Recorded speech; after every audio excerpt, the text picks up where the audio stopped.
શ્રી ગણેશાય નમઃ. ત્રિશુળ ચેનલમાં તમારું સ્વાગત છે મિત્રો. આજે હું તમારી સમક્ષ લઈને આવી છું પુરુષોત્તમ માસની કથા, જેનું નામ છે દિવ્ય પ્રસાદની કથા.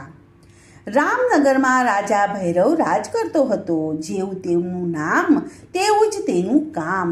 તે ક્રૂર અને ઘાતકી હતો. સાધારણ ગુના માટે તે આકરી સજા કરતો હતો.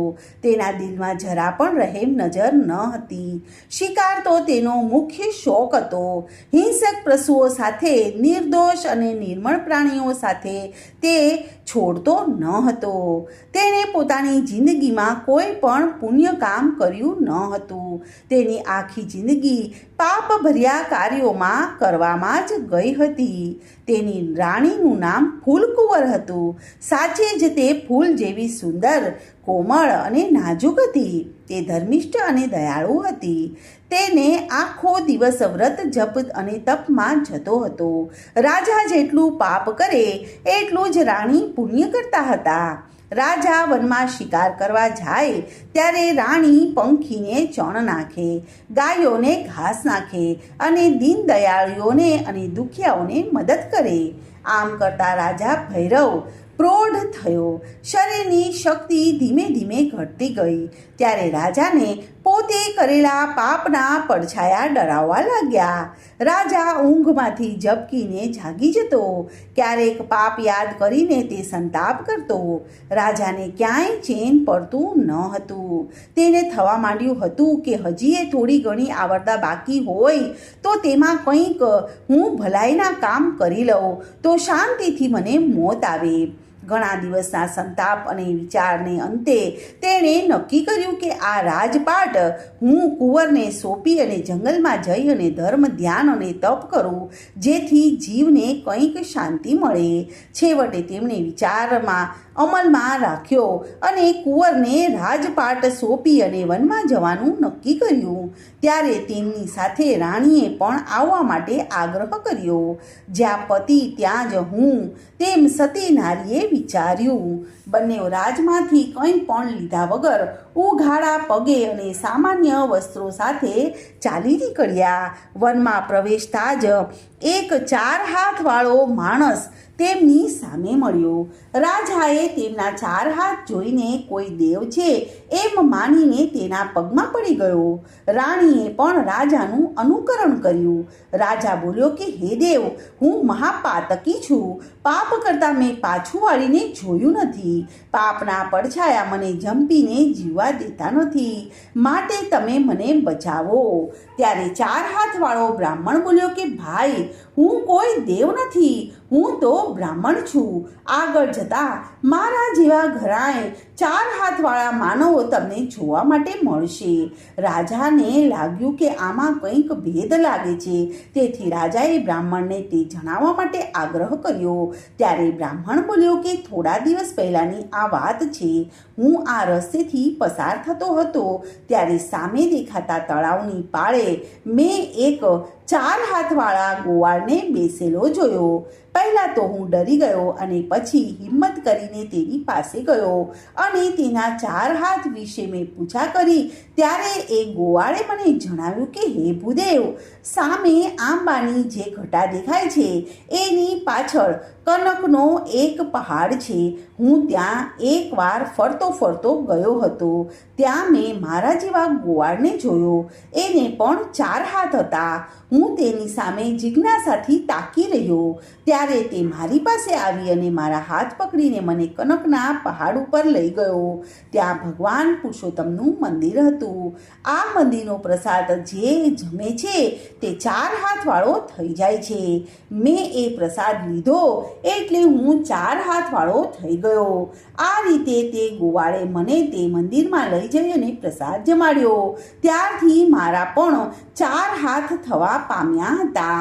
આ સાંભળી અને રાજા આજીજી કરવા લાગ્યો કે હે ભૂદેવ, મને પણ તે કનકના પહાડના દર્શન કરવા છે. કદાચ ત્યાં મારા પાપનો ભાર હળવો થઈ જાય. બ્રાહ્મણ રાજા અને રાણીને લઈને આંબાની ઘટા આગળ આવ્યો, પણ રાજાને ત્યાં ક્યાંય પણ કનકનો પહાડ દેખાયો નહીં. કનકનો પહાડ ન દેખાતા રાજા નિરાશ થઈ ગયો. ત્યારે બ્રાહ્મણ બોલ્યો કે રાજન, એ કનકના પહાડના દર્શન પુણ્યશાળીને જ થાય છે ને જિંદગીમાં એકાદ પુણ્ય કામ કર્યું હોત તો મને જરૂર આ પહાડ દેખાત. આ સાંભળી અને રાજા નિરાશ વદને બોલ્યો કે તમારી વાત સાચી છે ભૂદેવ. મેં આખી જિંદગી નર્યા પાપ જ કર્યા છે. એ પાપ આ પુણ્યના અવસરે મારા આડા ઊભા છે. આ પાપ બળે એવો કોઈ રસ્તો મને તમારા ધ્યાનમાં હોય તો બતાવો. તમે કહેશો તેમ કરવા માટે હું તૈયાર છું. રાજાને પશ્ચાતાપ કરતો જોઈ અને બ્રાહ્મણ બોલ્યો કે હે રાજન, તમારા સદભાગ્યે અત્યારે પુરુષોત્તમ માસ ચાલે છે. છેલ્લા 8 દિવસ બાકી છે. અહીં 5 જણ બેસીને ઉપવાસ કરી અને પુરુષોત્તમ ભગવાનના ગુણગાન ગાય તો ચોક્કસ કનકના પહાડના દર્શન થાય. રાજાને ગમે તેમ કરીને કનકના પહાડના દર્શન કરવા હતા. તેથી તે ઝડપથી બોલ્યો કે હું હમણાં જ મારા નગરમાંથી 5 જણને લઈ આવું છું. એ 5એવને ઉપવાસ કરાવી દઈશ, ભગવાનના ગુણગાન ગવડાવીશ, પછી તો મને કનકનો પહાડ દેખાશે ને. ત્યારે બ્રાહ્મણ હસીને બોલ્યો કે રાજન, આમ પુણ્ય ન થાય. જો કનકના પહાડના દર્શન કરવા હોય તો જાતે જ ઉપવાસ કરવો પડશે. તમે ઉપવાસ કરો એનું ફળ તમને મળશે. સહન કર્યા વગર કે કષ્ટ ભોગવ્યા વગર ભગવાનના દર્શન ન થાય. પણ ભૂદેવ, તમે તો 5 જણની વાત કરો છો, બીજા 4ને હું ક્યાંથી લાવો? ત્યારે બ્રાહ્મણે કહ્યું કે હે રાજન, તમે તમારા નગરમાં જાઓ અને તમારા પ્રધાન અને નગર શેઠને બોલાવી લાવો. ત્રીજા તમે, ચોથા તમારા રાણી અને 5મો હું. આમ આપણે 5એવ બેસીને ઉપવાસ કરી લઈશું. પુરુષોત્તમ ભગવાનના ગુણ ગાઈશું તો તેના પુણ્યના બળે આપણને બધાને કનકના પહાડના દર્શન થશે અને પુરુષોત્તમ ભગવાનના મંદિરમાં જઈ અને દિવ્ય પ્રસાદનો લાભ મળશે. રાજા તો રાણીને ત્યાં બેસાડી અને તરત જ નગરમાં ગયો અને નગર શેઠ તેમજ પ્રધાનને લઈને પાછો ફર્યો. 5 જણા સ્નાન કરીને ઉપવાસમાં બેઠા.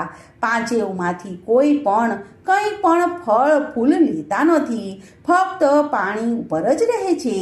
5 પુરુષોત્તમ ભગવાનના રાત અને દિવસ ગુણગાન ગાયા કરે છે. આમ કરતાં કરતાં 8 દિવસ વીતી ગયા. 9મા દિવસની સવારે કનકના પહાડના દર્શન થતાં જ રાજાની આંખમાંથી હર્ષના આંસુ આવી ગયા. 5ને આનંદનો પાર ન રહ્યો.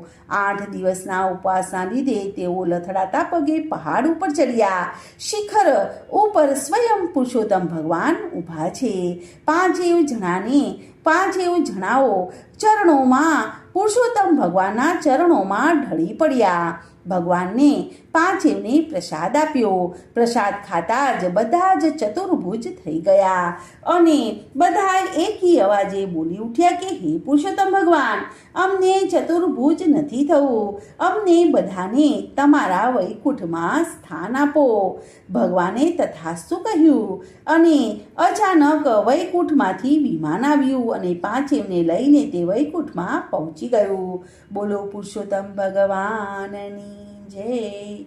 તો મિત્રો, આજની આ કથાને હું અહીં વિરામ આપું છું.